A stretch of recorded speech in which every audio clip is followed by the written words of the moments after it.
হৈছিলে আৰু তাৰ পিছত 2021 চনত গ্লাক্সত হৈছিল এখন COP26 আৰু তাত কনফাৰেন্স অফ পাৰ্টিজ প্ৰধানমন্ত্ৰী নৰেন্দ্ৰ মোদী ডাঙৰীয়াৰ নেতৃত্বত ভাৰতে বিশ্বত জলবায়ু পৰিৱৰ্তনৰ বিষয়টোক লৈ একেবাৰে অগ্ৰণী ভূমিকা লিডাৰশ্বিপ ইণ্ডিয়াই লিডাৰশ্বিপ দিছিল মোদী ডাঙৰীয়াৰ হেৰিত তেখেতে এটা ফৰ্মুলা আগবঢ়াইছিল পঞ্চামৃত এই ফৰ্মুলাটোত আছিলে যে প্ৰধানমন্ত্ৰী মোদী ডাঙৰীয়াই যিখন গ্লাক্সগো কপত যিখিনি কথা আগবঢ়াইছিল তাতে বিশেষকৈ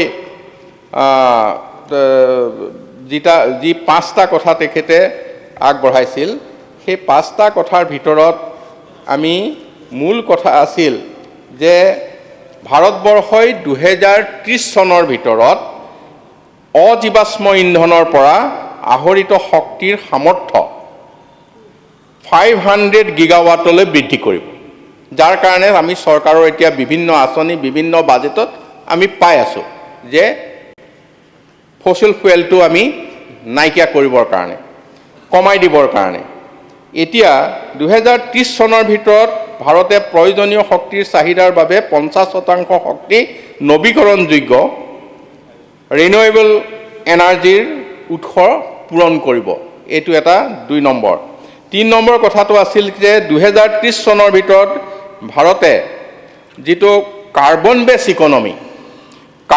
ইকনমিৰ ক্ষেত্ৰত কাৰ্বনৰ নিৰ্ভৰশীলতা 45% আমি হ্ৰাস কৰিম যে আমি অৰ্থনৈতিক কথা কামত উন্নয়নৰ ক্ষেত্ৰত যেটো কাৰ্বন বেছ মানে ইকনমি বুলি আমি সাধাৰণতে কওঁ যিখিনি আমি ব্যৱহাৰ কৰি আছো তাত 45% আমি কম কৰিম আৰু 2030 চনৰ ভিতৰত ভাৰতে কাৰ্বন নিৰ্গমনৰ ক্ষেত্ৰত 1 বিলিয়ন টন মানে 100 কোটি টন লৈ হ্ৰাস কৰিব তাৰ পিছত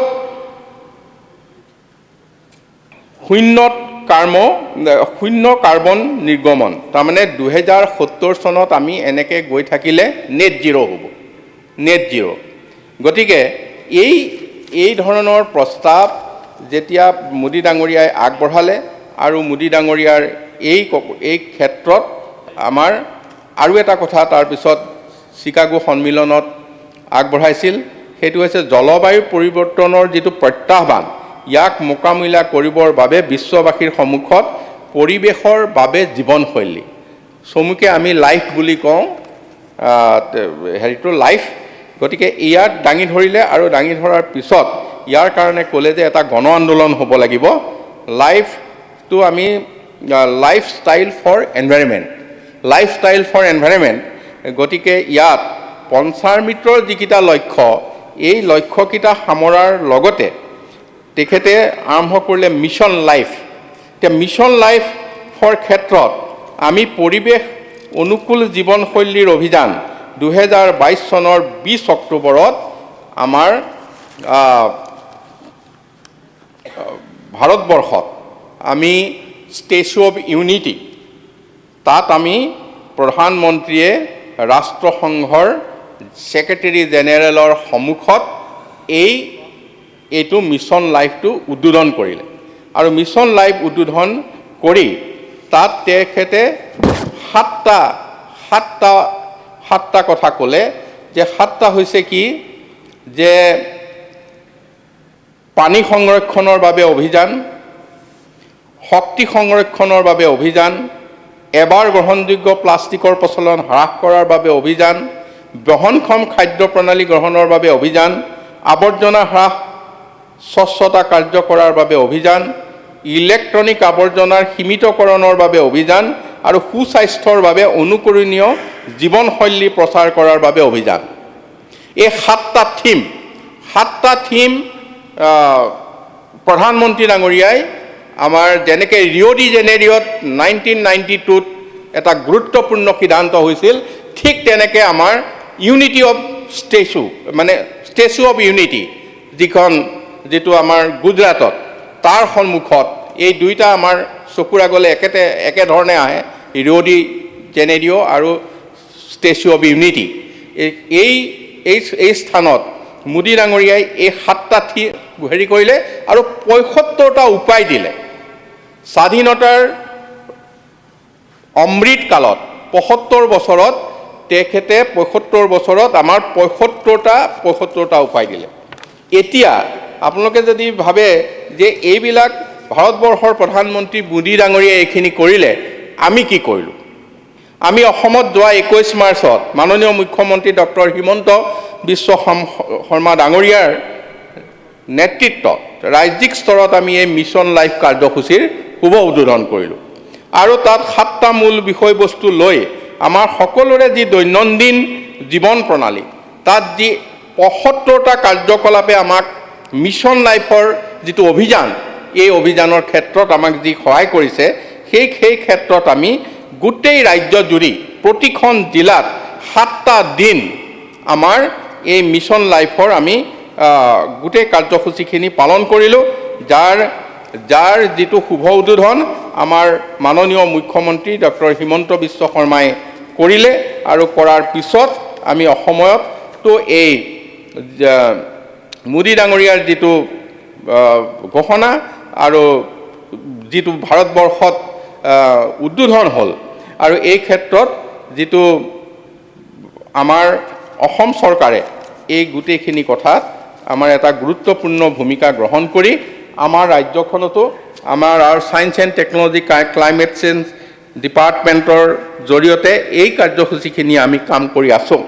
ইয়াৰ উপৰিও আমাৰ বন বিভাগে আজি আপোনালোকে দেখিছে যে 1 কোটি গছ ৰোৱাৰ ঠিক কৰিলে। ঠিক তেনেকৈ বন বিভাগে আকৌ অহা বাজেটৰ কাৰণে সেইধৰণে ব্যৱস্থা লৈছে। গতিকে এতিয়া আমি দেখিছোঁ যে আমাৰ যিখিনি কাৰ্যসূচী, এই কাৰ্যসূচীখিনি এনেধৰণে গ্ৰহণ কৰিছোঁ। এইবাৰ বাজেটতো আমি আপোনালোকে বহুত হেৰিখিনি দেখিছে। মই 2-এটা কথা উল্লেখ কৰি যাবলৈ ভাবিছোঁ যে আমি যিটো অজন গেছ, অজন যিটো লেয়াৰ, অজন লেয়াৰটোৰে আমাৰ গোটেই পৃথিৱীখন আৱৰি আছে আৰু য'ত আমি অজন লেয়াৰটোৰ কাৰণে আমি প্ৰটেক্টেড, আমি জীৱকুল মানে উদ্ভিদেই হওক অন্য জীৱই হওক আমি প্ৰটেক্ট হৈ আছোঁ কেনেকৈ? সূৰ্যৰ পৰা যিটো আল্ট্ৰাভাইলেট বেঙুনীয়া যিটো ৰশ্মি আহে, সেই বেঙুনীয়া ৰশ্মিটো অজন লেয়াৰতে আমাক বাধা দিয়ে আৰু বাধা দিয়াৰ কাৰণে আমি তাৰ এফেক্টটো আমাৰ গালে নাহে। কিন্তু এতিয়া দেখিছোঁ যে অজন গেছটো আমাৰ যিটো গ্ৰীণ হাউচ গেছ, যা তাৰ অজন গেছৰ তলত আমি যিখিনি আমি ইয়াতে আমি ভাবিছোঁ প্ৰায় 35 কিলোমিটাৰ 40 কিলোমিটাৰ ওখলৈকে এইটো গ্ৰীণ হাউচ গেছৰ যিটো এৰিয়া, এইটোত আমি দেখিছোঁ যে কাৰ্বন ডাই অক্সাইড 74% 26 আমি দেখিছোঁ আৰু কাৰ্বন ডাই অক্সাইড বেছিকৈ উৎপন্ন হৈছে ক'ৰ পৰা? কয়লাৰ পৰা, তেলৰ পৰা, গেছৰ পৰা আৰু ডিফৰেষ্টেশ্যন, বন ধ্বংস হোৱাৰ কাৰণে কাৰ্বন ডাই অক্সাইডটো আমি এইকেইটা কথাত পাইছোঁ।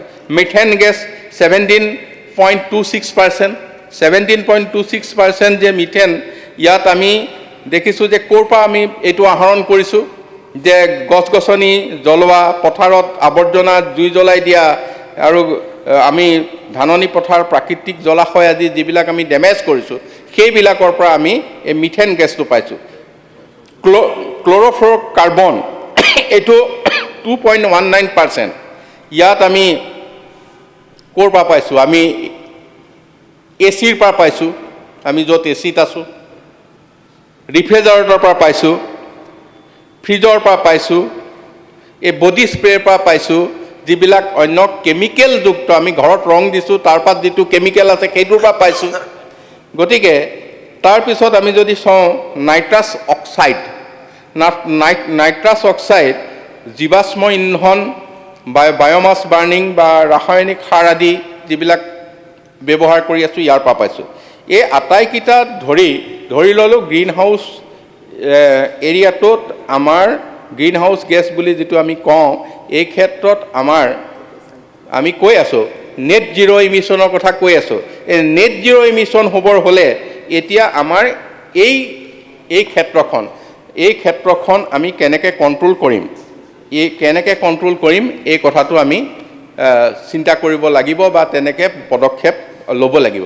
আপোনালোকে এটা কথা চাওকচোন ভাবি, যে যেতিয়া লকডাউন হৈছিল, লকডাউন হোৱাৰ সময়ত আমি উশাহ নিশাহ লওঁতে এটা নিজে ভাল অনুভৱ কৰিছিলোঁ, কাৰণ সেই সময়ত এই যিবিলাক মই কাৰক ক'লোঁ, এই কাৰকবিলাক তেতিয়া বন্ধ হৈ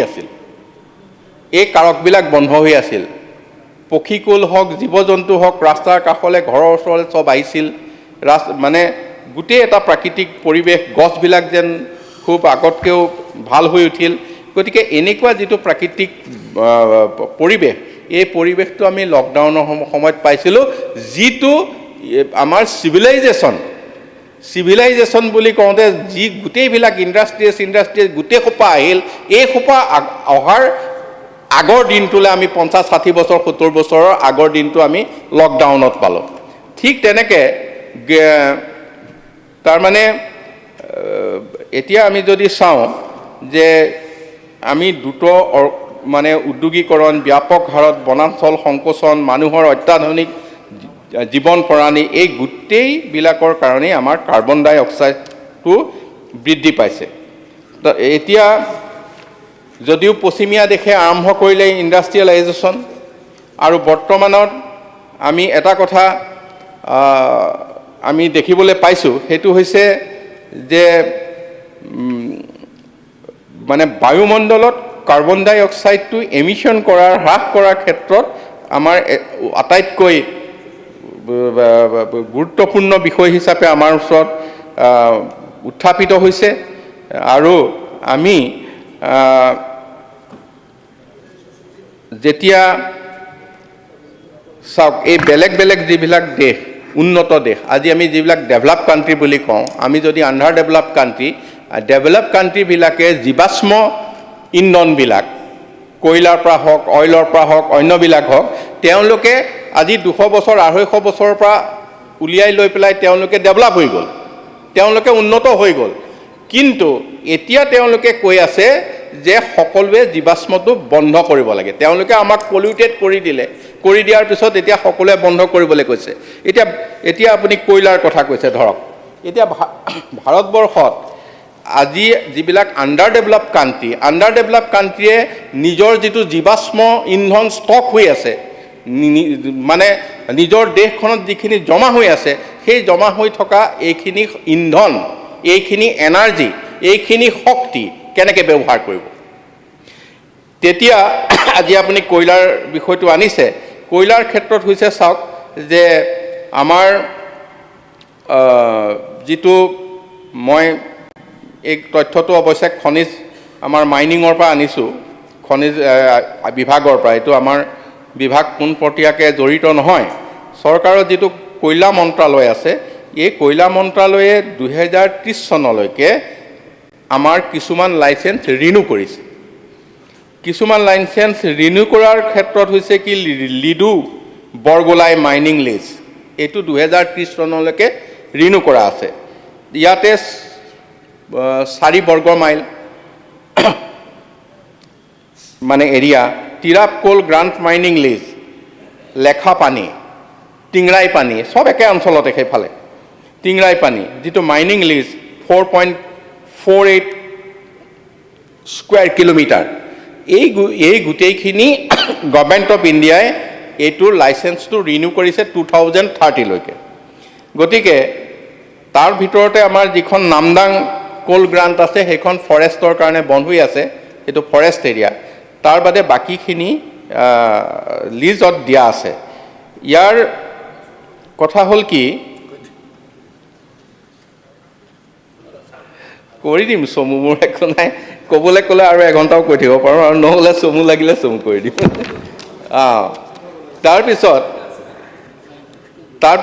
তাৰপিছত গোটেই বিষয়টো হ'ল কি, যে আমি যিটো কোল ব্লক, এইকেইটা ভাৰত চৰকাৰৰ পৰিৱেশ বন জলবায়ু মন্ত্ৰালয়ৰ পৰা এনভাইৰনমেণ্ট ক্লিয়াৰেঞ্চ তাৰ পৰাও লাগে।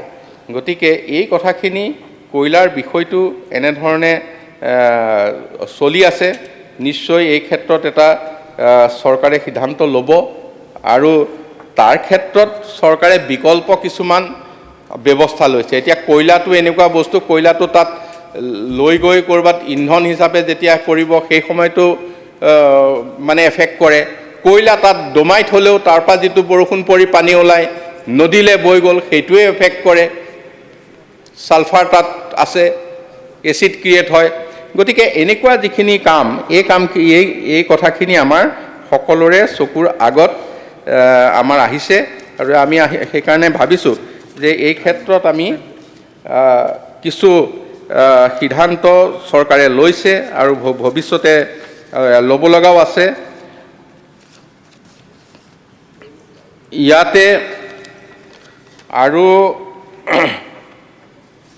অসমৰ কথা যদি ক'বলৈ যাওঁ অসমৰ কথা হৈছে কি আমাৰতো অসমখন একেবাৰে ব্ৰিটিছ অহাৰ আগলৈকে ইয়াত একো নাছিল ব্ৰিটিছ অহাৰ পিছত আমাৰ যি পশ্চিমীয়া গোটেই কথাবিলাক ইয়াতে অগ্ৰসৰ হোৱাৰ পিছত ভাৰতবৰ্ষত আচলতে 1858তে ব্ৰিটিছে যি উপনিৱেশ শাসন আৰম্ভ কৰিছিল সেই সময়তে ইয়াতে কল কাৰখানা যান বাহন সব আনিলে তাৰপিছত মানে 1853ত ৰেলগাড়ী আহিল ৰেলগাড়ী চলিল কয়লাৰ পৰা তাৰপিছত আমাৰ যিটো অসমত উদ্যোগীকৰণ আৰম্ভ হ'ল এইটো হৈছে 1823 আজি আমি চাহৰ 200 বছৰ পালিছোঁ তাৰমানে 1923 2023 200 বছৰীয়া চাহ 200 বছৰীয়া চাহৰ লগতে 200 বছৰীয়া কয়লাই চলোৱা কলঘৰটো আহিল নহয় ব্ৰিটিছে কয়লা খান্দি তাত কলঘৰটো বনালে কলঘৰততো পলিউশ্যন আৰম্ভ হ'ল ঠিক তেনেধৰণে এই ইয়াত IOC তাত মানে ৰিফাইনেৰী বহিল ডিগবৈত 2001 চনত কিন্তু তেল তাৰ আগতে ওলাইছিল ইয়াতে এই সামগ্ৰীবিলাক লৈ যাবলৈ একেবাৰে ডিগবৈ লিডুৰ পৰা ৰেল লাইন হ'ল ৰেল লাইনটো ষ্টিম ইঞ্জিন গতিকে সেই সময়ৰ প্ৰায় অসমত এই যিখিনি জীৱাশ্ম ইন্ধন ব্যৱহাৰ কৰি ইয়াৰ আৰু বায়ু প্ৰদূষণৰ কামটো প্ৰায় আমাৰ ইয়াত 200 বছৰৰ প্ৰায় আৰম্ভ হৈছে বা পিছত আমাৰ 1901 চনৰ পৰা আৰু বেছি ধৰণে হৈছে যেতিয়া ৰিফাইনেৰী হ'ল গাড়ী হ'ল সকলোখিনি হ'ল গতিকে অসমৰ ইমান প্ৰাকৃতিক ব্যৱস্থাৰ ভিতৰত ইমান সুন্দৰ প্ৰাকৃতিক ব্যৱস্থাৰ ভিতৰতো আমি এইখিনি আজি দিনটোত আমি মুখামুখি হ'ব লগা হৈছে আমাৰ দিগন্ত বৰ্মন ডাঙৰীয়া মাননীয় সদস্যই যিকেইটা ডিজিজৰ কথা কৈছে মই ৰিপিট নকৰোঁ কোনটো ডিজিজ কোনটো গেছৰ পৰা বেছিকৈ হয় কেঞ্চাৰ বেছি হোৱাৰ বিষয় এছপিৰেশ্যন আমাৰ উশাহ নিশাহৰ ক্ষেত্ৰত প্ৰায়খিনি ডিজিজৰ ক্ষেত্ৰত এই পলিউশ্যনৰ ডাঙৰ কণ্ট্ৰিবিউশ্যন আছে আৰু কৃষি ক্ষেত্ৰখনত ইয়াৰ এফেক্ট হৈছে কেমিকেলৰ কাৰণে জীৱকুলত এফেক্ট হৈছে আৰু আজিৰ দিনটোত কি হৈছে যে যিটো গ্ল'বেল ৱাৰ্মিং তাৰ কাৰণে যিখিনি হিমপ্ৰবাহ আমাৰ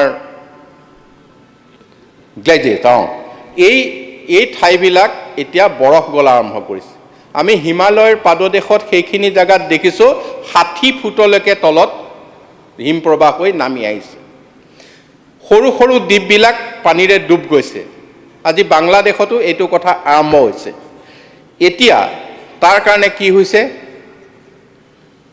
ক্লাইমেট ৰিফিউজি হৈছে ভগনীয়া হৈছে মানুহৰ তাৰ পৰা প্ৰব্ৰজন হৈছে মাইগ্ৰেশ্যন হৈছে গতিকে এনে এফেক্ট আমাৰ যথেষ্ট ঠাইত আমি দেখিছোঁ কিন্তু আজিৰ দিনটোত এই প্ৰত্যাহ্বানবিলাকৰ মুখামুখি হ'বৰ কাৰণে আমি বহুখিনি ব্যৱস্থা অসম চৰকাৰেও লৈছোঁ আৰু কেন্দ্ৰীয় চৰকাৰৰ মুঠতে আমাৰ ভাৰতবৰ্ষৰ প্ৰধানমন্ত্ৰী মোদী ডাঙৰীয়াই বিশ্ব প্ৰেক্ষাপটত লৈছে অকল ভাৰতৰ প্ৰেক্ষাপটত নহয় বিশ্ব প্ৰেক্ষাপটত আজি COP26 COP27 পৰা ধৰি যিটো লিডাৰশ্বিপ ক্লাইমেট চেঞ্জৰ ওপৰত সেই লিডাৰশ্বিপ প্ৰধানমন্ত্ৰী মোদী ডাঙৰীয়াই লৈছে আৰু তাৰ বিষয়কেইটা মই আপোনালোকক কৈ গৈছোঁ।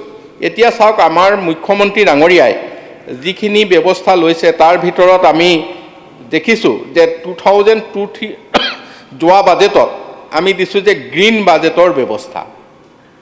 গ্ৰীণ বাজেটৰ ব্যৱস্থা আমাৰ অসম চৰকাৰে লৈছে প্ৰথমবাৰৰ বাবে। তাৰপিছত মুখ্যমন্ত্ৰীৰ জলবায়ু সহনশীল গাঁৱৰ ফেলোশ্বিপ আঁচনি এটা লৈছোঁ। আমি পোষ্ট গ্ৰেজুৱেট পঢ়ি থকা এনভাইৰমেণ্টেল ছায়েন্স বা অন্যবিলাকক তেওঁলোকক আমি স্কলাৰশ্বিপ দিছোঁ, 100খন গাঁৱলৈ পঠাইছোঁ। তাৰে 43 গাঁৱৰ আমাৰ ৰিপৰ্ট ইতিমধ্যে আহিছে। তাৰ ভিতৰতে এইবাৰ বাজেটত বাইদেউ বাজেটত দিছে যে এইবাৰ আমি 10খন গাঁও আমি মডেল হিচাপে তাত ল'ম।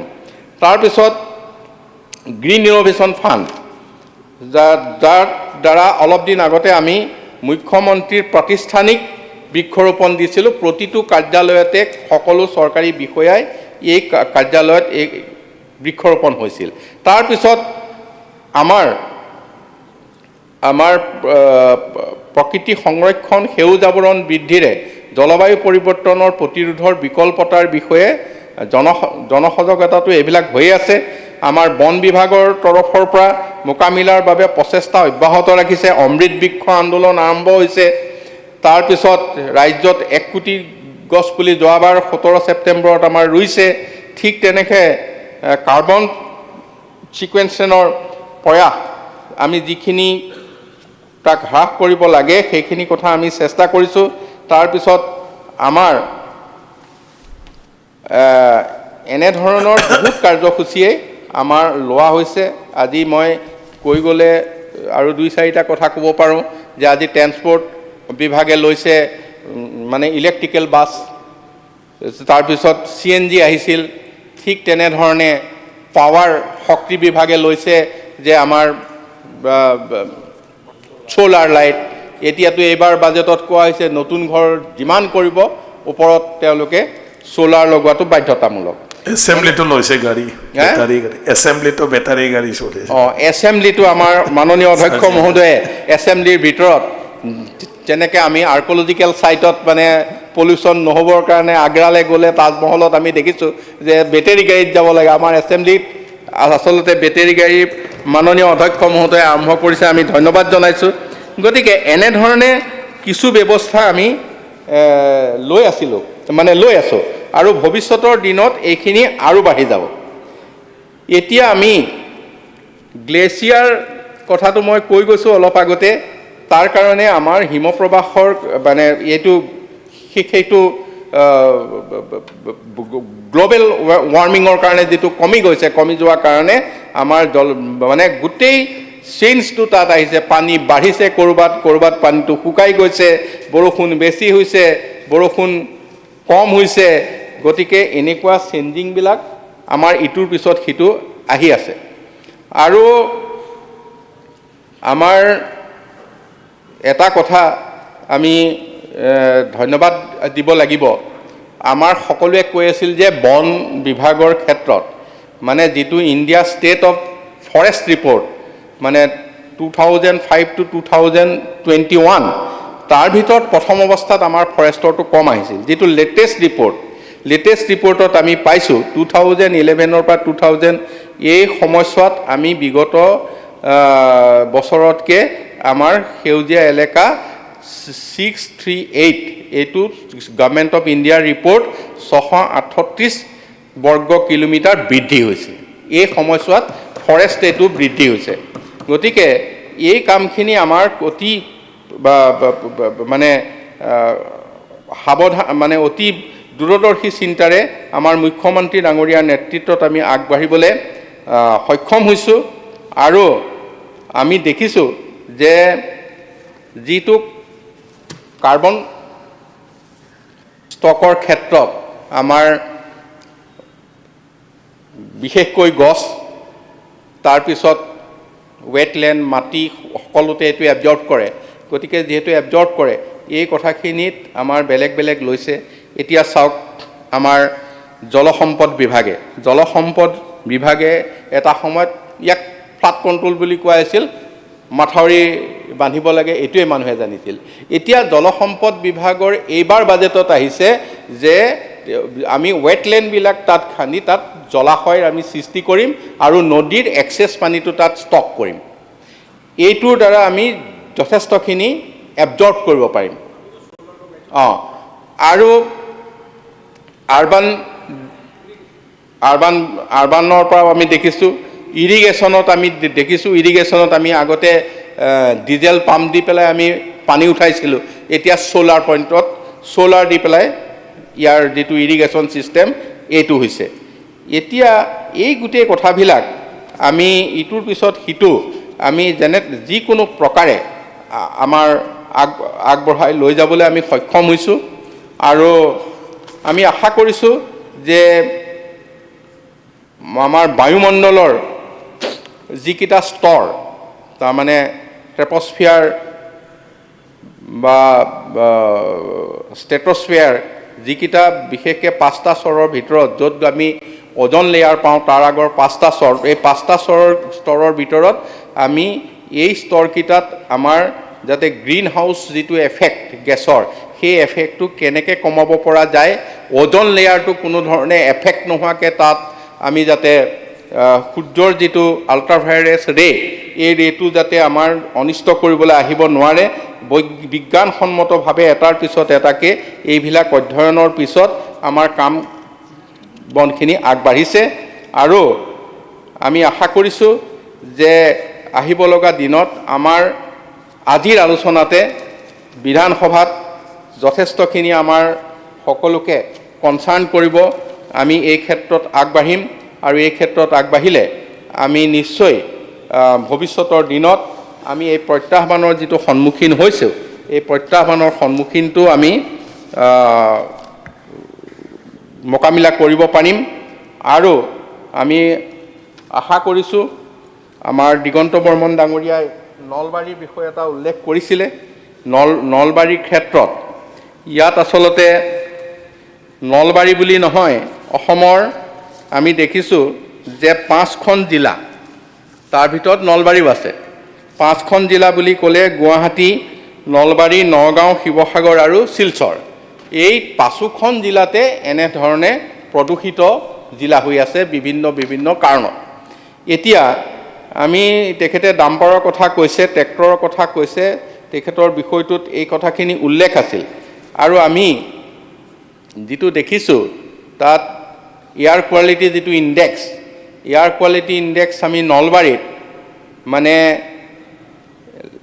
2023 জানুৱাৰীত যদি ভাবোঁ 2023 জানুৱাৰীত আছিলে 208 আৰু এতিয়া 2024 জানুৱাৰীত হৈছে ই 208 আৰু জানুৱাৰীত হৈছে 280। মাজত আমি আগষ্টত কম পাইছিলোঁ, একেবাৰে কম পাইছিলোঁ জুলাইত, হয়তো সেই সময়ত বৰষুণ আছিল বা এনেধৰণৰ পলিউশ্যন হোৱা নাছিল। তাৰপিছত আগষ্টত কম পাইছিলোঁ 43, 88, 93, 81, কিন্তু এয়াৰ কোৱালিটি ইণ্ডেক্সটো আমি যেতিয়া দেখিছোঁ এইটো যথেষ্টখিনি হেৰি। আমি 0 to 50 থাকিলে কওঁ যে এইটো ভাল, 51 to 100 থাকিলে আমি ভাবোঁ যে এইটো ছেটিছফেক্টৰী আৰু 101 to 200 বুলি ক'লে আমি মডাৰেট বুলি ভাবোঁ, কিন্তু তাতোকৈ বেছি হোৱাটো এইটো একদম বৰ কোৱালিটি।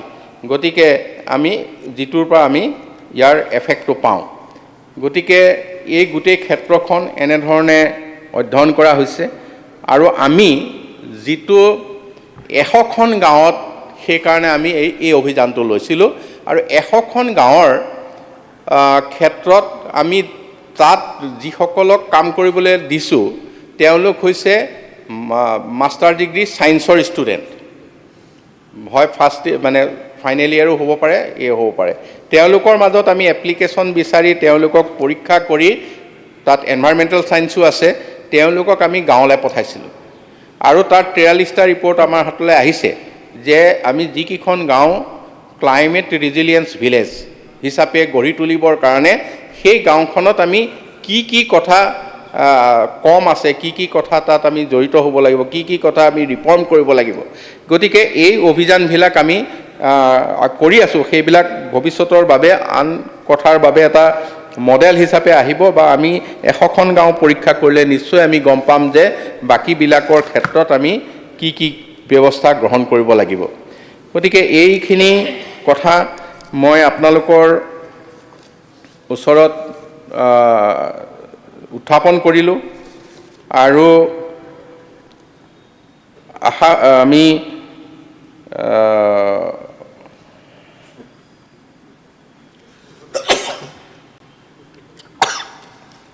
আমাৰ বৰুৱা ডাঙৰীয়ায়ো গ্ৰীণ কাৰ্বনৰ কথা কৈ গৈছিলে। গ্ৰীণ কাৰ্বন মানে যিটো আমি সেউজ কাৰ্বনৰ বুলি কওঁ, সেইটো হৈছে মানে স্থলভাগৰ উদ্ভিদ আৰু অৰণ্যত মানে যিটো কাৰ্বন সংৰক্ষিত হয়, মানে যিটো আমি ধৰক অমৃত বৃক্ষৰ দ্বাৰা আমি কৰিবলৈ গৈছোঁ, কাৰ্বন ষ্টক বৃদ্ধি কৰিবলৈ আমি সহায় কৰিবলৈ তেখেতে যিখিনি কথা পৰামৰ্শ দিছে, এইখিনি কথা আমাৰ দৃষ্টি আকৰ্ষণ হৈছে, আৰু তেনেবিলাক কথাই আমি ইয়াত ইটোৰ পিছত সিটোকে চৰকাৰে কাৰ্যসূচী গ্ৰহণ কৰাৰ ক্ষেত্ৰত বাজেটত তাৰ সম্পূৰ্ণ ৰিফ্লেক্ট হৈছে। এই ক্ষেত্ৰখনত বাজেটত সম্পূৰ্ণ ৰিফ্লেক্ট হৈছে। আমাৰ ভাৰতবৰ্ষৰ প্ৰধানমন্ত্ৰী নৰেন্দ্ৰ মোদী ডাঙৰীয়া আৰু আমাৰ মুখ্যমন্ত্ৰী ডক্টৰ হিমন্ত বিশ্ব শৰ্মা ডাঙৰীয়াই এইবাৰ আপোনালোকে যদি ইণ্টেৰিয়াম বাজেটতো কেন্দ্ৰীয় চৰকাৰৰ দেখিব, এই ক্ষেত্ৰত বহু হাজাৰ কোটি টকা দিয়া হৈছে। নিশ্চয় জুন মাহত হোৱা বাজেটত আৰু বহুত এই ক্ষেত্ৰত ল'ব, আৰু আমি সকলোৱে সুখী যে বিশ্বত আজি প্ৰধানমন্ত্ৰী নৰেন্দ্ৰ মোদী ডাঙৰীয়াই ক্লাইমেট চেঞ্জৰ নিচিনা এটা ক্ষেত্ৰত যিটো লিডাৰশ্বিপ দিছে, আৰু বিশ্ববাসীয়ে 198খন দেশে তাক আদৰণি জনাইছে, এইটো আমাৰ কাৰণে যথেষ্ট গৌৰৱৰ কথা।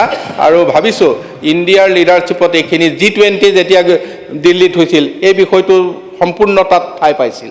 গতিকে এই ক্ষেত্ৰখনত আমি ভাৰতবৰ্ষই আমি আগুৱাই যাব লাগিব, আৰু তেওঁ মোদী ডাঙৰীয়াই যিটো আমাক 7টা থিম আৰু 75টা কাৰ্যকলাপ দিছে, তাৰ ভিতৰত মূল কথাটো হৈছে মানে জীৱনশৈলী, মানুহৰ জীৱনশৈলীৰ যিটো পৰিৱৰ্তন, লাইফষ্টাইল, এইটো চেঞ্জ হ'ব লাগিব, আৰু লাইফষ্টাইল চেঞ্জ হ'লে আমাৰ আমি এই চেলেঞ্জবিলাকৰ মুখামুখি হ'ব পাৰিম। মই সকলোকে ধন্যবাদ জনাইছোঁ। অধ্যক্ষ মহোদয়, আপুনি এইখিনি সময় দিয়াৰ কাৰণে ধন্যবাদ জনাই মোৰ বক্তব্য সামৰিছোঁ। অধ্যক্ষ মহোদয়, আৰু আছে এটা প্ৰশ্ন আছে মন্ত্ৰী মাননীয় মন্ত্ৰীয়ে আমাক গোটেইখিনি কথা ক'লে, কিন্তু আপুনি পেৰিছ চুক্তিৰ বিষয়ে নক'লে। পেৰিছ চুক্তিৰ প্ৰকৃতি ভাৰতৰ দায়বদ্ধতা কি, বা ভাৰত চৰকাৰে কি কৰিছে এইটোৰ ওপৰত? একেবাৰতে আপোনাৰ কি আছে? পেৰিছ চুক্তি দুইজনৰ আপুনি পেৰিছ চুক্তি নহয়, মইতো ক'ব বিচাৰিছোঁ মন্ত্ৰী মহোদয় যথেষ্ট অধ্যয়নপুষ্টভাৱে উত্তৰ দিছে, প্ৰায় 47 মিনিট। মই উপকৃত হৈছোঁ তেওঁৰ গোটেই ব্যাখ্যাৰ পৰা, মই সেইটো এপ্ৰিচিয়েট কৰিছোঁ। কিন্তু মোৰ কথাটো হৈছে আমাৰ ৰাজ্য অসমৰ 5খন জিলাৰ কথা তেওঁ উল্লেখ কৰিছে, কিন্তু এক প্ৰতিবেদন মতে 17খন জিলা বেডলি এফেক্টেড, এই কথাটো তেওঁ জানে। আৰু তাকে লৈ পেলাই আমাৰ চৰকাৰে, মন্ত্ৰী মহোদয় এই কথাটো জানে, বতৰ পৰিৱৰ্তনৰ ৰাজ্যিক কৰ্ম আঁচনি একশ্যন প্লেন এখন গ্ৰহণ কৰিছিল 21-30। এই একশ্যন প্লেনখন এতিয়া কেন্দ্ৰীয় অনুমোদন পাইছেনে নাই, এতিয়া 24 চনৰ জানুৱাৰীলৈকে পাইছেনে নাই। এতিয়া ইতিমধ্যে 3টা বছৰ পাৰ হৈ গ'ল, 21, 22, 23 পাৰ হৈ গৈছে। এই 3টা বছৰত এই একশ্যন প্লেন যদি গৃহীত হোৱা নাই, তেতিয়াহ'লে আমি কেনেধৰণে কাম কাজ কৰিছোঁ।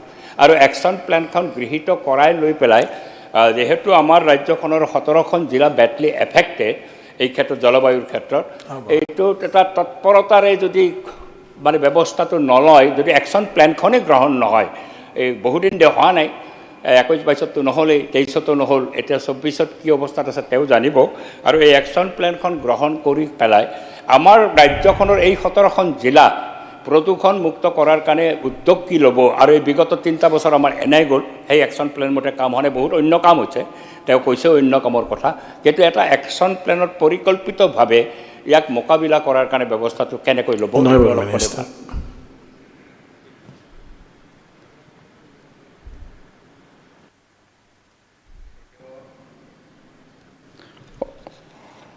অধ্যক্ষ মহোদয়, পেৰিছ চুক্তিখন খুব ইম্পৰ্টেণ্ট আছিল। তেতিয়া আমাৰ ক্লাইমেট চেঞ্জৰ ক্ষেত্ৰত পেৰিছত যিখন ছামিট হৈছিল, সেই পেৰিছ ছামিটখনে আমাৰ মাজত বহুতখিনি কথা আনিছিলে। কিন্তু সেই সময়ত এটা কথা আজিৰ সময়ৰ নিচিনাকৈ হেৰি হোৱা নাছিল যে যিখিনি উন্নত দেশ আৰু আমাৰ আণ্ডাৰ ডেভেলপ কাণ্ট্ৰি এইবিলাকৰ মাজত এটা সময়ত যথেষ্টখিনি কনফ্লিক্ট আছিল। আৰু একমত হোৱাৰ ক্ষেত্ৰত আমি বিশেষকৈ কৈছোঁ গ্লাছগো যিখন কনফাৰেঞ্চ এতিয়া হ'ল, সেইখনত আমি যথেষ্টখিনি উপকৃত হৈছোঁ আৰু সকলোৱে সহমত কৰি আৰু তাৰপিছত ডুবাইত শেহতীয়াভাৱে যিখন হ'ল 27 COP, এইখনত আমি যথেষ্টখিনি আগবাঢ়ি গৈছোঁ, য'ত আমি আমাৰ এটা গতি আৰম্ভ হৈছে। আৰু আমাৰ শ্ৰদ্ধেয় তালুকদাৰ মহোদয়ে যিখিনি কথা কৈছে যে আমাৰ যিখিনি জিলাত অতি প্ৰদূষিত জিলা আৰু কম প্ৰদূষিত জিলা, এই বিষয়টো উল্লেখ কৰাৰ লগতে অতি প্ৰদূষিত জিলাখিনিৰ ক্ষেত্ৰত আমাৰ চৰকাৰে কি কথা ব্যৱস্থা ল'ব। মই অকণমান আগতে এটা উল্লেখ কৰি গৈছিলোঁ যে ইয়াৰ এটা ৰিচাৰ্চৰ প্ৰয়োজন আছিলে, আৰু সেই হিচাপে আমি এটাই কথা আমি আগবঢ়াইছোঁ, সেইটো হৈছে কি আমি প্ৰথমতে ইয়াত এটা ছাৰ্ভে কৰিবলৈ বিচাৰিছোঁ। ছাৰ্ভেটো এনেকৈ নহয় যে এখন জিলাৰ এখন দুখন গাঁৱত যেতিয়া আমি গোটেইখিনি কথা তথ্য আনিম, তথ্য অনাৰ পিছত সেই জিলাখনৰ ক্ষেত্ৰত বা সেই অঞ্চলটোৰ ক্ষেত্ৰত আমি কি ব্যৱস্থা গ্ৰহণ কৰিব পাৰোঁ। ক'ৰবাত ইণ্ডাষ্ট্ৰিৰ কাৰণে এফেক্ট হৈছে, ক'ৰবাত আমি ধৰক অন্যান্য বাকী কাৰকবিলাকে এফেক্ট কৰিছে। এই কাৰকবিলাক আমি উদ্ভাৱন কৰি নিশ্চয় ইয়াৰ পিছত আমাৰ নেক্সট ষ্টেপটোৱে হ'ব যে অঞ্চল ভিত্তিক আমাৰ বিশেষ ব্যৱস্থা গ্ৰহণ। এইখিনি কথাত চৰকাৰ কনচাৰ্ণ। একশ্যন প্লেনখন নহ'ল নেকি? অনুমোদন একশ্যন প্লেন যিখন লৈছিলে ৰাজ্যিক একশ্যন প্লেন, সেইখন অনুমোদন নহ'ল নেকি? নহয়, একশ্যন প্লেন মানে কোনখনৰ? আপোনালোকৰ 21 পৰা 30লৈকে যিটো একশ্যন প্লেন লোৱা হৈছিল এই প্ৰদূষণ প্ৰতিৰোধৰ বাবে, একশ্যন প্লেনখন আপোনালোকৰ আমাৰ ফৰেষ্টত থকাৰ সময়ত এটা ভিছন ৰিপৰ্ট এটা আছিল। এই কথাটো আমাৰ বিভাগৰ কথাটো মই এই দায়িত্বটো ক্লাইমেট চেঞ্জৰ দায়িত্বটো ছায়েন্স এণ্ড টেকন'লজিলৈ আহিছিল। তাৰ আগতে ফৰেষ্ট এণ্ড এনভাইৰনমেণ্টে কৰি আছিল, আৰু পাৰ্টলি তেখেতসকলেও এই বিষয়টো তেতিয়াও আছে। সেইটো তাত এটা আমাৰ ভিছন প্লেন এটা গোটেইটো লৈ পেলাই লৈছিল, আৰু সেই ক্ষেত্ৰত আমি মানে অন প্ৰচেছ আছোঁ। তাৰমানে যিখন একশ্যন প্লেন দিছিল এতিয়াও সেই একশ্যন প্লেনখন আমাৰ এতিয়ালৈকে অনুমোদন কৰি আগবাঢ়ি যোৱা নাই। সেইটো বন বিভাগৰ হাতত আছে, হ'লেও মই ক'লোঁ। আৰু অনুমোদন নহয় তেতিয়াহ'লেতো আমি কেনেকৈ আগবাঢ়িম? সংহতভাৱে আগবাঢ়িব লাগিলে আমি ছেপাৰেট কিবা উদ্যোগ লৈছোঁ, সেইটো মই কোৱা নাই। মই একশ্যন প্লেনৰ কথা কৈছোঁ, আপোনাৰ গ্ৰীণ হাউচৰ কথা মই কোৱা নাই। একশ্যন প্লেনখনত আমি সামগ্ৰিকভাৱে ৰাজ্যখনক প্ৰদূষণ মুক্ত কৰা 17খন জিলাত আমাৰ প্ৰদূষণ আছে, 5খনত চিভিয়াৰলি আছে। এতিয়া একশ্যন প্লেনখন অনুমোদন 21 চনৰ পৰা 30 চনত লৈছোঁ। এইটোৰ ক্ষেত্ৰত যদি তদবিৰ লৈ ভাল হয়, একশ্যন প্লেন আহিলে পুঁজিটোও আহিব, আৰু আমি একশ্যন প্লেন মতে গ'লেহে চাইণ্টিফিকেলি আগবঢ়া হ'ব। ঠিক আছে। মাননীয় অধ্যক্ষ মহোদয়, একশ্যন প্লেনত যিকেইটা ছাজেশ্যন আহিছিল, সেই ছাজেশ্যনকেইটাৰ বহুতকেইটা ছাজেশ্যন বাজেটত ৰিফ্লেক্ট হৈছে। মানে একশ্যন প্লেন এজ এ এইখন অনুমোদন হ'ল, এইখন আহিছে, এই কথাটো নহয়, কিন্তু তাত থকা মেক্সিমাম দফা আমাৰ বাজেটত এতিয়া ৰিফ্লেক্ট হৈ আছে। গতিকে মই এইখিনি কথাই আগবঢ়ালোঁ। আৰু পেৰিছৰ কথা যিটো কৈছিল, পুনৰ কৈ দিছোঁ যে এইটো COP21 আছিল পেৰিছত, আৰু এই ক্ষেত্ৰত মানে সেইখনত বিশেষকৈ ইমেজিং ইকনমিৰ মানে ক্ষেত্ৰতে আমাৰ গোটেই বিষয়টো আলোচনা হৈছিল আৰু আমাৰ দেশে সেই তাত সম্পূৰ্ণভাৱে এই লক্ষ্য সাধনৰ ক্ষেত্ৰত সহযোগ কৰিছে। ধন্যবাদ। এক মিনিট কৈছে, মই দুটামান সংযোজন থাকি গ'ল। মই নিজে এটা ভাবি পাইছোঁ যে আমাৰ অসমত অৰ্কিড, অৰুণাচল, অসম এইবিলাক চব অৰ্কিড হোৱা জেগা। এতিয়া এই পৰিৱেশ কণ্ট্ৰলৰ কাৰণে আমি যিটো গ্ৰীণ কাৰ্বনৰ কথা কৈছোঁ, এতিয়া আমাৰ ঘৰত অৰ্কিড আছে, বহুত বছৰ আগত পাইছোঁ, 82-83 চনত আমি অৰ্কিড আনি লগাইছিলোঁ। আজিলৈকে গছজোপাই প্ৰত্যেক বহাগৰ বিহুত আমাৰ মানে 7 পাহ বা 8 পাহ কপৌ ফুল দিয়ে। এতিয়া আমি এনেকুৱা এটা মানে চৰকাৰে কৰিব পাৰোঁ নেকি, ধৰক এটা অৰ্কিড মিছন। আমাৰ যিমানবিলাক আমাৰ ধাবা আছে, বিবাহ বাহৰ আছে, হোটেলবিলাক আছে, মানুহৰ ঘৰ আছে, চবতে যদি আমি এটা অৰ্কিড মিছন কৰোঁ, তেতিয়া আমাৰ অসমখন দেখিবলৈ বৰ সুন্দৰ হ'ব। দ্বিতীয়তে, আমাৰ যিটো এতিয়া চবৰে বেমাৰৰ কথা ওলাইছে, পৰিৱেশৰ কথা ওলাইছে, মাছৰ এটা ফৰ্মেলিনৰ কথা মই আপোনাক কৈছোঁ, এইটো এটা আমি বন্ধ কৰিব লাগে। আৰু আমাৰ অত্যাধুনিক যিটো কীটনাশক দৰৱ আৰু এই হৰমন দি পেলাই ৰাতাৰাতি মানে আমি যিবোৰ চব্জিবিলাক আমি পাইছোঁ, এই এনেকুৱা ধৰণৰ, তাৰপৰা কল পকোৱাৰ যিটো আমাৰ কাৰ্বাইড দি পেলাই আমি গোটেই ঠাৰিয়ে চাৰিয়ে একেবাৰে য়েল্ল' হৈ যায়। কালি মোৰ দাদাৰ ঘৰত মই কৈছোঁ যে এইটো কাৰ্বাইড দিয়া কল ক'ৰ পৰা আনিলি? কৈছে নহয়, এইটো ঘৰৰ কল, 8 দিনমানৰ মূৰত, এই নিজে ডাক্তৰ মানুহ, বহুত কষ্ট কৰি পেলাই মই এইটো হালধীয়া কৰিছোঁ। গতিকে আমাৰ এই ক্ষেত্ৰত কিন্তু আমি খুব ষ্ট্ৰিক্ট হ'ব লাগে। আৰু আমি পাৰোঁ নেকি এই প্লাষ্টিকটো, যেনেকৈ ছিকিমত, আজি ছিকিমত যদি যায় তাত প্লাষ্টিক আপুনি বিচাৰি নাপায়। আমাৰ কাষৰীয়া যদি ছিকিমে পাৰে, অৱশ্যে সৰু ৰাজ্য, আমি অসমত ক্ৰমান্বয়ে আমি তেনেকৈ 1-2খন ডিষ্ট্ৰিক্টকে আমি এনেকৈ যদি এটা আমি পাইলট প্ৰজেক্ট কৰিব পাৰোঁ, এইখিনি কথাকে মই সংযোজন কৰিছোঁ। ঠিক আছে। মাননীয় অধ্যক্ষ মহোদয়, প্লাষ্টিকৰ ক্ষেত্ৰত যিটো কথা কৈছে, এতিয়া দেখিছে ক্ৰমান্বয়ে একেদিনাই আদায় কৰিবলৈ বিচৰা নাই। আৰু সেইটো এতিয়া 200 ml plastic bottle, 1 time use plastic, এইবিলাকৰ ক্ষেত্ৰত ষ্ট্ৰিক্ট ব্যৱস্থা লৈছে। আৰু সেইবিলাক ইণ্ডাষ্ট্ৰিক মাননীয় মুখ্যমন্ত্ৰী ডাঙৰীয়াই অল্টাৰনেটিভ কথাত যাবলৈ দিছে। গতিকে তেনেধৰণৰ এটা প্ৰক্ৰিয়া আমাৰ মাজত আৰম্ভ হৈছে। বাকী অৰ্কিডৰ বিষয়টো নিশ্চয় আমাৰ বন বিভাগ আছে, তেখেতসকলে এই ক্ষেত্ৰত ব্যৱস্থা গ্ৰহণ কৰিব। ধন্যবাদ। The House adjourned till 9 AM of 23 February 2024.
शुरू किया जाए।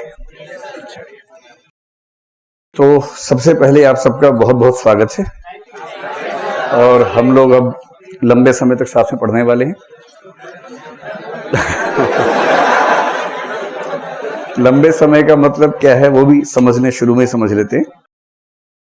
इस बार का टारगेट ये है कि हम 50 से 55 क्लास में पूरा पाठ्यक्रम खत्म करेंगे। और पाठ्यक्रम तो 40 में भी हो सकता है, 30 में भी हो सकता है, लेकिन आप समझ रहे होंगे कि वो ठीक नहीं होगा, है ना।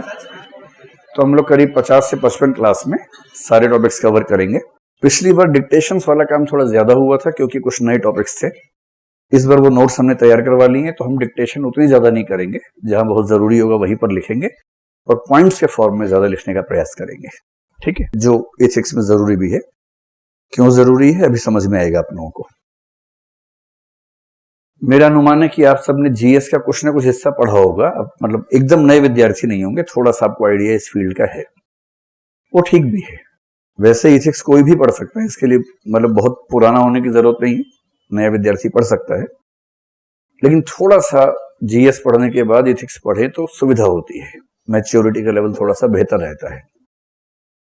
और ये पेपर थोड़ा अलग नेचर का है, तो आज पहली क्लास में हमें इसका इंट्रोडक्शन समझना है। और तरीका मेरा हमेशा से ये है कि शुरुआत हम 0 से नहीं बल्कि माइनस से करें, ताकि कोई भी छूट ना जाए, साथ साथ सब लोग चले। तो आपको पहले एथिक्स आता है कि नहीं आता है, पहले कभी पढ़ा है कि नहीं पढ़ा है, बिल्कुल चिंता ना करें। और यदि आपके आसपास कोई ऐसा बौद्धिक आतंकवादी बैठा है जो बीच बीच में आपसे कह रहे कि मैंने तो पढ़ा हुआ है, मैंने तो पढ़ा हुआ है, तो उसकी धौंस में आने की जरूरत बिल्कुल नहीं है। आज से 50-55 दिन के बाद आप उससे बेहतर स्थिति में होंगे, क्योंकि आप 55 दिन सीखेंगे और वो बताता रहेगा मैंने तो सीखा है, तो आप बेहतर स्थिति में होंगे, ठीक है। किसी के दबाव में नहीं आना है। आसान पेपर है, लेकिन इसकी आसानी थोड़ी अलग किस्म की है, सब्जेक्टिविटी वाली है। तो समझते हैं कि क्या क्या इसमें करना है, ठीक है। पेपर का पूरा नाम आपको पता होगा कि एथिक्स, इंटेग्रिटी एंड एप्टीट्यूड, 3 शब्द इस सब्जेक्ट में है।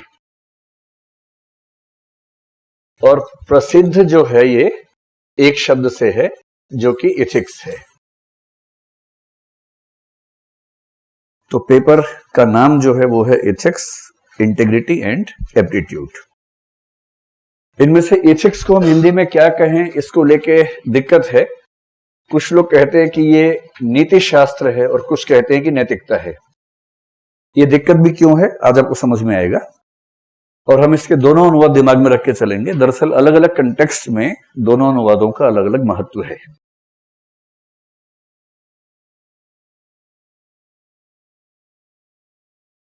इंटेग्रिटी के लिए जो शब्द यूपीएससी ने तय किया है और जो आमतौर पर वैसे भी प्रचलित है, उसको बोलते हैं सत्यनिष्ठा। कुछ लोग सत्यनिष्ठता भी कहते हैं, लेकिन सत्यनिष्ठा सामान्यतः स्वीकृत शब्द है, उसी को हम लेके चलेंगे, ठीक है। और एप्टीट्यूड के लिए एक शब्द है अभिरुचि। दरअसल ये पूरा पाठ्यक्रम इससे कवर हो नहीं रहा इन 3 शब्दों से।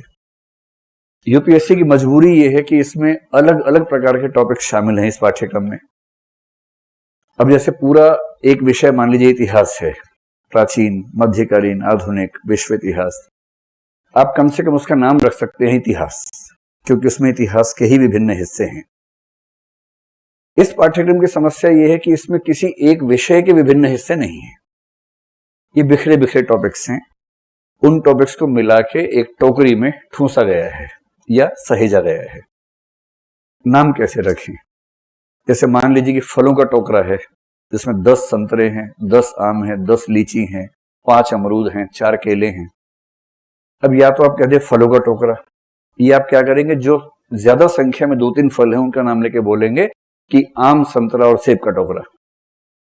तो इस पेपर का नाम कुछ कुछ ऐसा ही है, आम, संतरा और सेब का टोकरा। यानी कि 3 महत्वपूर्ण टॉपिक्स के नाम से पेपर का नाम रखा गया है, लेकिन ये सफिशिएंट है नहीं।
Angni megoni madya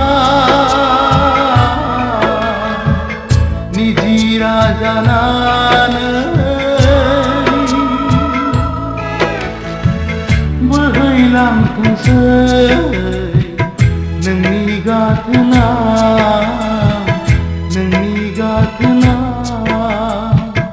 Angni megoni madya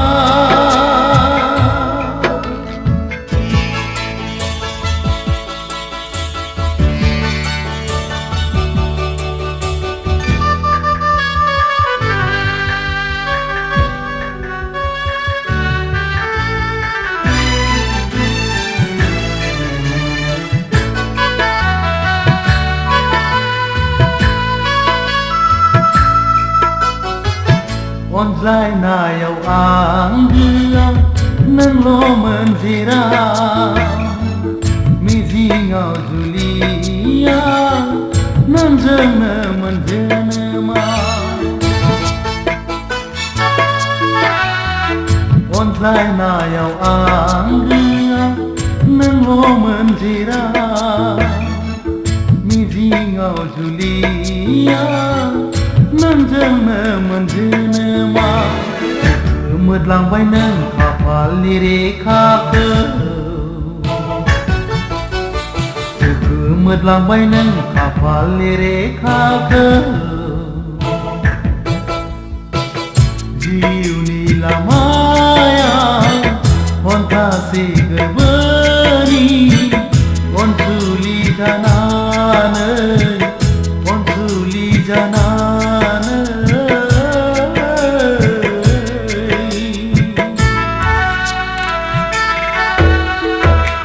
Angni megoni madya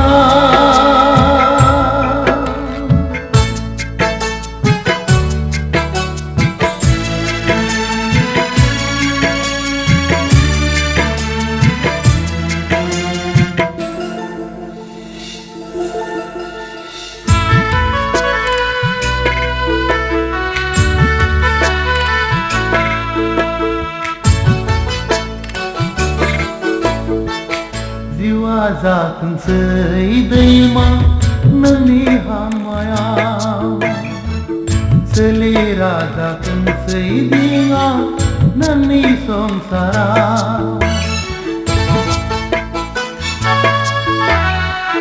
Jiwa za từng sợi đầy mà nâng ni hàng maya Seli ra za từng sợi dinga nâng ni song sara Theo bờ ôn sai gần xây cờ ni than salia Theo bờ ôn sai gần xây cờ ni than salia Nâng khâu nở orai bờ Diu ni mơ đai dơ Ôn sư la janan Ôn sư la janan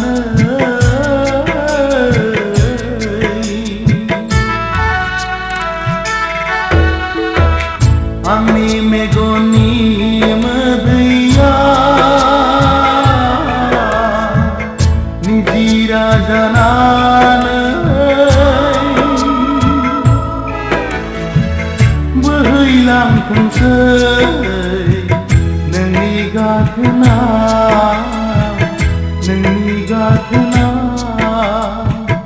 Angni megoni madya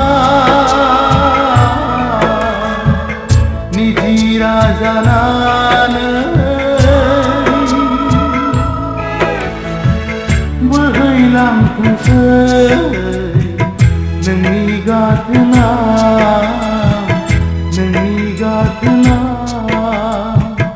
Angni megoni madya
बिरफालां भायायो उरां फारां जोंमोन मैसोआ नोंनिनो दामनाय खबामाव बावगोमालां भायायो खारहां बिरहां फागिलि गोसोआ नोंनिनो गोदै देंखोआव मायेसे हायना मायेसे गोदै नोंनि खबामा आयै नोंनि देंखोआ मोसाखावरि गोसो आंनि मोसाखावरि गोसो आंनि हायला हुइला मोसानो गोसो जायो हायला हुइला मोसानो गोसो जायो बे गुवार बिखायाव बै सोमखोर हाजो सेराव बे गुवार बिखायाव बै सोमखोर हाजो सेराव सोर जोहोलावनि खाम दामनाया गोमफैयो सोर रंजालुनि सिफुंनि देंखो रिंखांफैयो सोर जोहोलावनि खाम दामनाया गोमफैयो सोर रंजालुनि सिफुंनि देंखो रिंखांफैयो बोदोर बावलि गोसो आंनि बोदोर बावलि गोसो आंनि बागुरुम्बा मोसानो गोसो जायो बागुरुम्बा मोसानो गोसो जायो बे गुवार बिखायाव बै सोमखोर हाजो सेराव बे गुवार बिखायाव बै सोमखोर हाजो सेराव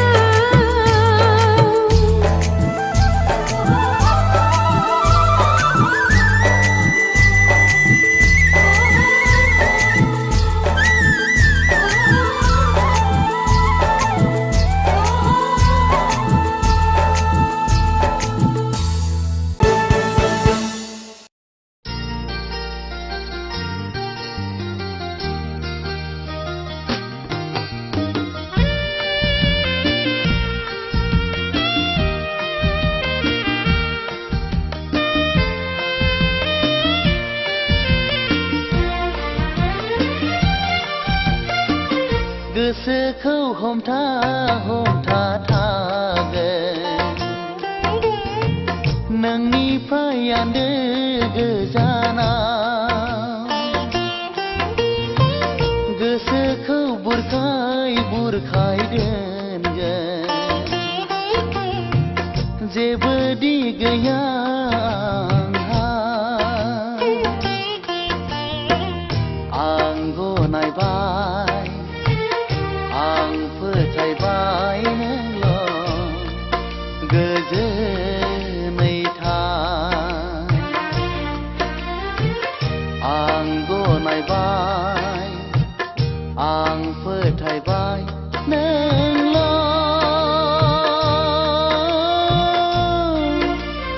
गोजोनै था गोसोखौ हमथा हमथा थागोन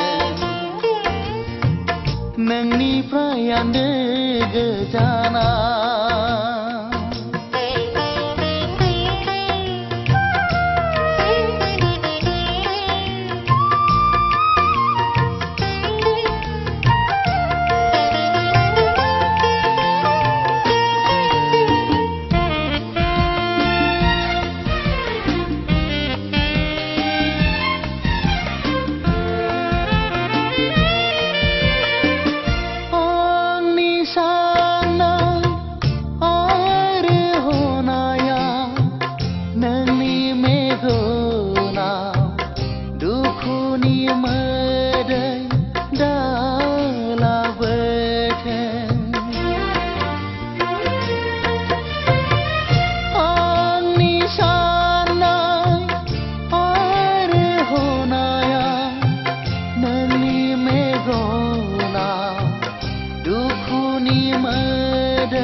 सिखाव नङा आङो गुन्दा नङा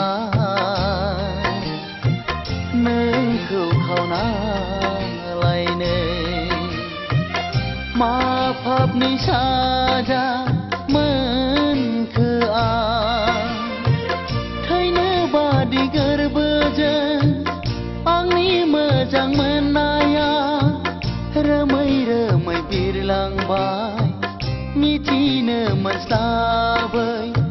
बेसेबांबा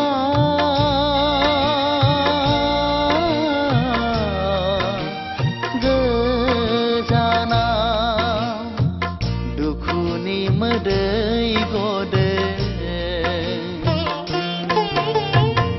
गोसोखौ हमथा हमथा थागोन नोंनिफ्राय आन्दो गोजाना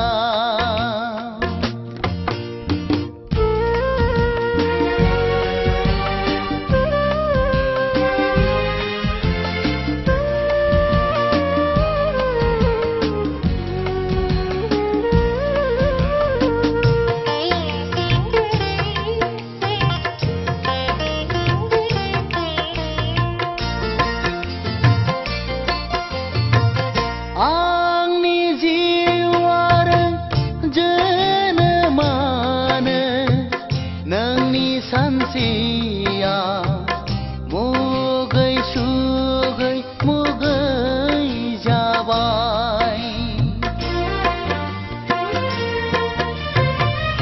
आंनि जिउ आरो जोनोमानो नोंनि सानसेया मुगै सुगै मुगै जाबाय मोजां मोननाय आरो गोसो होनायखौ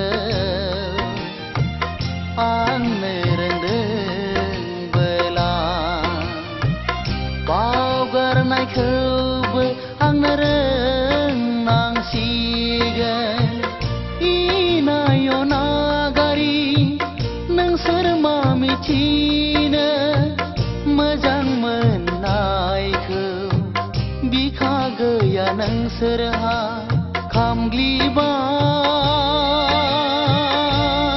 खामग्लिबाय दोहो दोहो रावबो दि गैला आंहा गोसोखौ हमथा हमथा थागोन नोंनिफ्राय आन्दो गोजाना गोसोखौ बुरखाय बुरखाय दोनगोन जेबो दि गैया आंहा आं गनायबाय आं फोथायबाय नोंल' गोजोनै था आं गनायबाय आं फोथायबाय नोंल'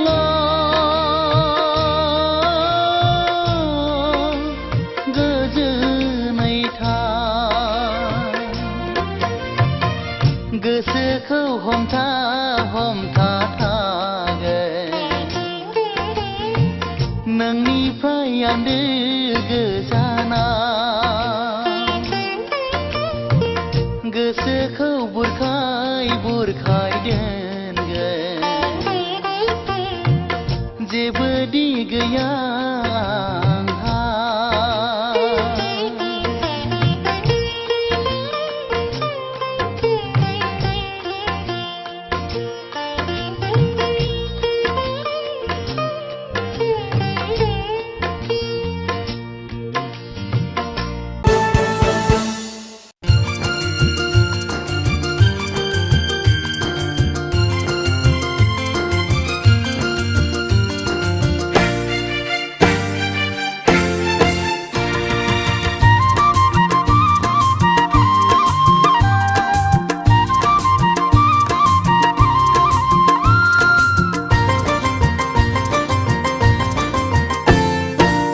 गोसोखाङो आं नोंखौनो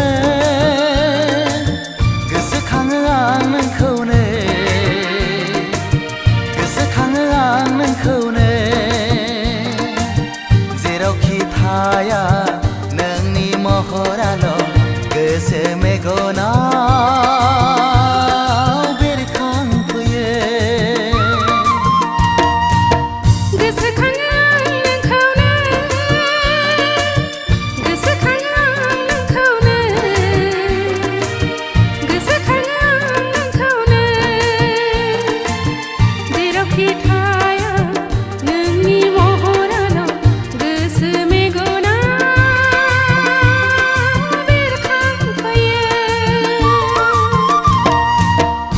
गोसोखाङो आं नोंखौनो गोसोखाङो आं नोंखौनो गोसोखाङो आं नोंखौनो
गोसोखाङो आं नोंखौनो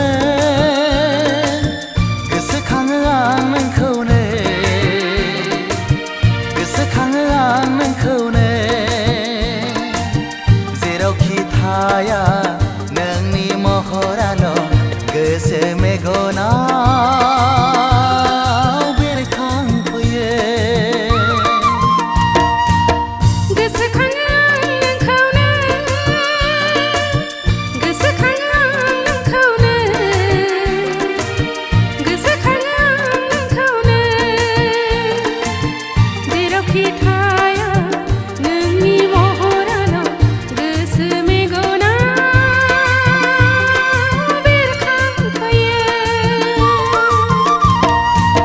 गोसोखाङो आं नोंखौनो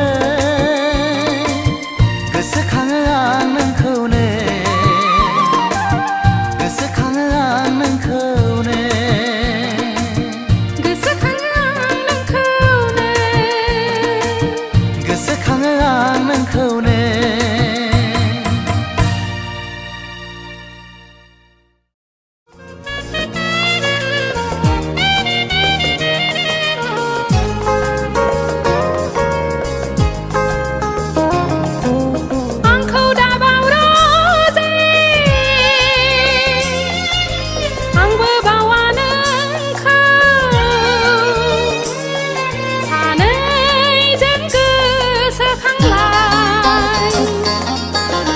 दाबाव रोजे आंबो बावा नोंखौ सानैजों गोसोखांलाय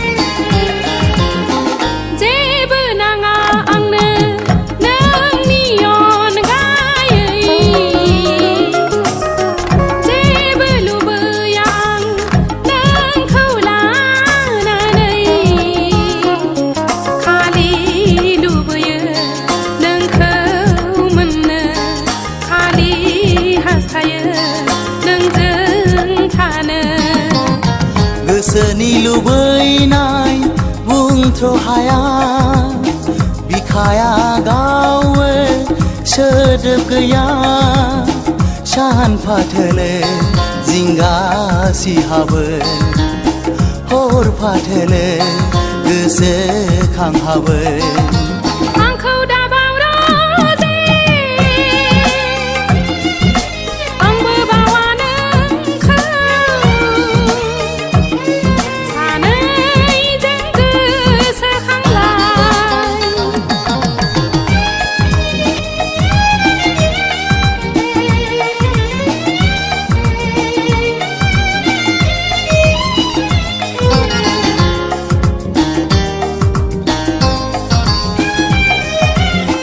नोंनि सावगारिखौ फुजिबाय थागोन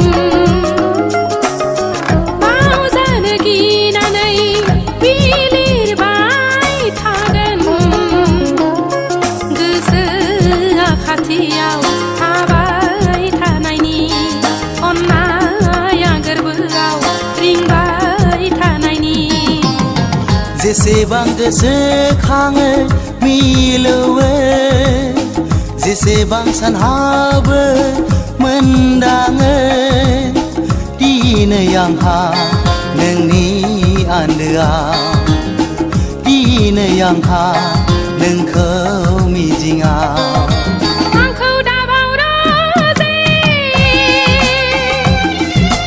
आंबो बावा नोंखौ सानैजों गोसोखांलाय आंखौ दाबावरोजे आंबो बावा नोंखौ सानैजों गोसोखांलाय सानैजों गोसोखांलाय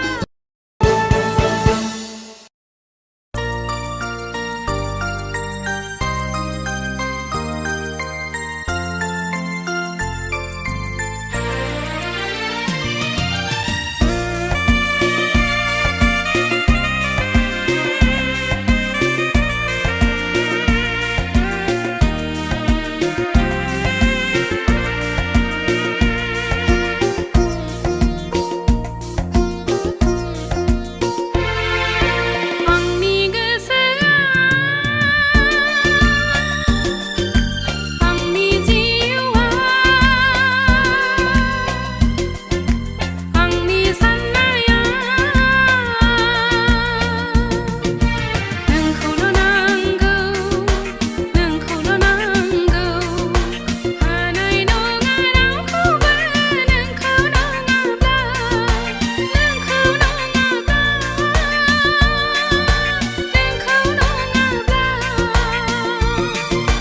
आंनि गोसोआ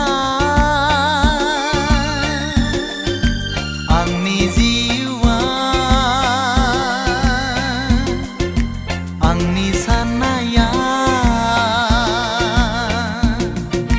नोंखौल' नांगौ नोंखौल' नांगौ हानाय नङा रावखौबो नोंखौ नङाब्ला नोंखौ नङाब्ला नोंखौ नङाब्ला आंनि गोसोआ आंनि जिउआ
गोजोननाय नङा नों नङाब्ला गोसोआ गोजोना गोजोननाय नङा नों गैयाब्ला नों मानो मिथिया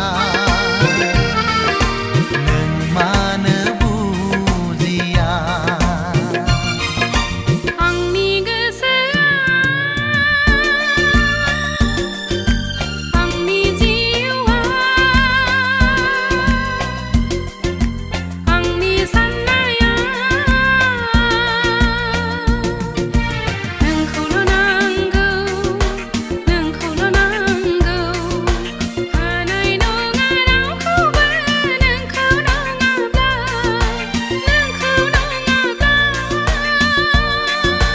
नोंखौ नङाब्ला आंनि गोसोआ आंनि जिउआ आंनि साननाया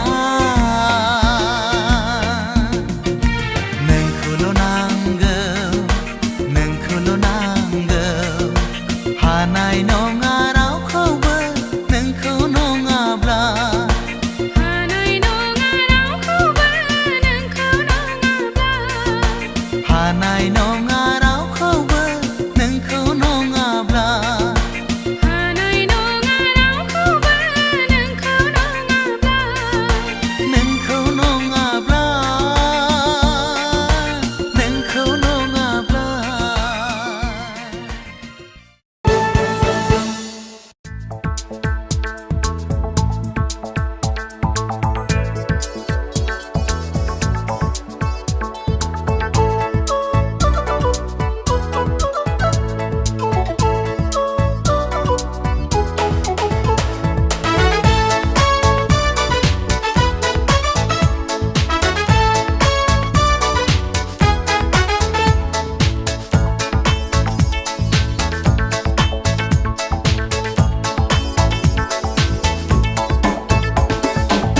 बागुरुम बागुरुम मोसाहां मोसाहां रुमबां रुमबां खानाय लानानै आंनि गोसोखौ खावना लांबाय नों आंनि गोसोखौ बोना लांबाय नों असना नोंनि थिखा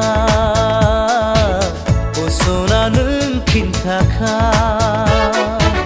बागुरुम बागुरुम मोसाहां मोसाहां रुमबां रुमबां खानाय लानानै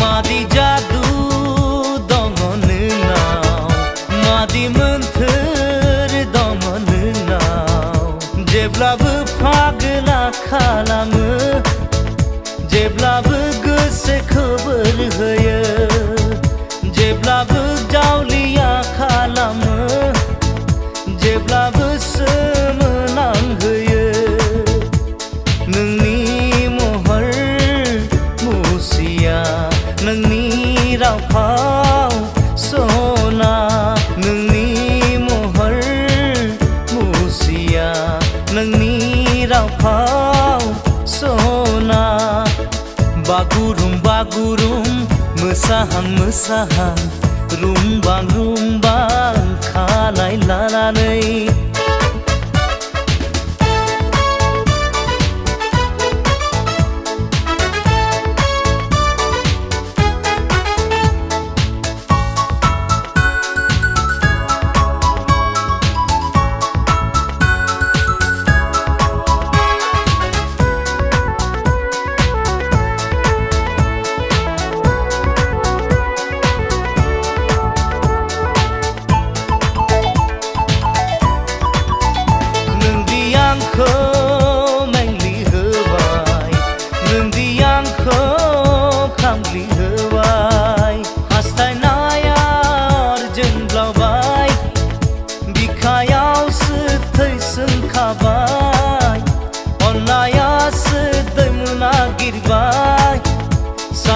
दासो हांखुर जाबाय नोंनि थाखाय ओ सना फाग्ला बायदि आं जाबाय नोंनि थाखाय ओ सना फाग्ला बायदि आं जाबाय बागुरुम बागुरुम मोसाहां मोसाहां रुमबां रुमबां खानाय लानानै आंनि गोसोखौ खावना लांबाय नों आंनि गोसोखौ बोना लांबाय नों असना नोंनि थेखा असना नों खिन्थाखा बागुरुम बागुरुम मोसाहां मोसाहां रुमबां रुमबां खानाय लानानै